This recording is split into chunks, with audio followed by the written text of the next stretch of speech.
I'm Matt Sczesny from News Channel 5.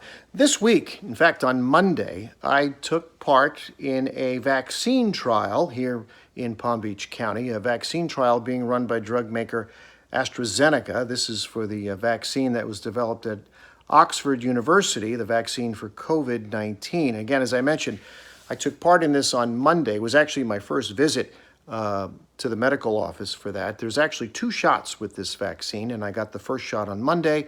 The second shot will be 29 days from then. It was a rather lengthy process. It's all going to be detailed in a report that I'll have on News Channel 5 later this week, but I did get this little booklet about taking part in the trial, in which I'll keep track of my health, and then they gave me some items such as a digital thermometer and some other things.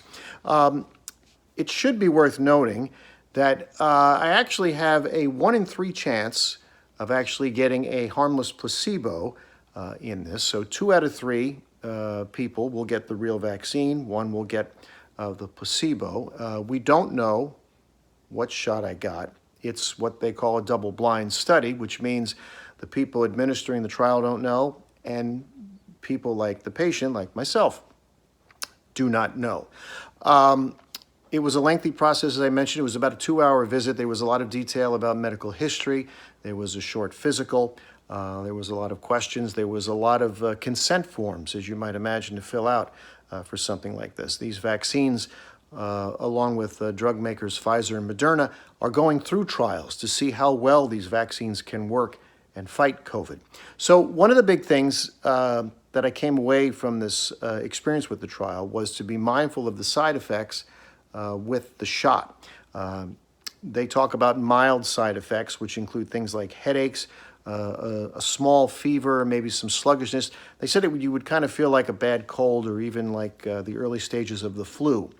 I can say at this point, after 24 hours, I do not have many symptoms at all to speak of, or many side effects to speak of. So my suspicion is I may be in that placebo group. But again, I'm not sure because it is a double-blind study, and I was told that even with the odds of the placebo out there, 42% of people have no reaction at all to that first shot. So it very well may be that I do have the real vaccine in this test and did not display any side effects. Nonetheless, as I mentioned, there'll be a report on this this week on News Channel 5, and I'll continue to monitor my conditions and my health and see how this goes. And we'll certainly follow this through as it progresses to my second shot in this vaccine trial coming up at the end of December. This is Matt Sczesny for News Channel 5.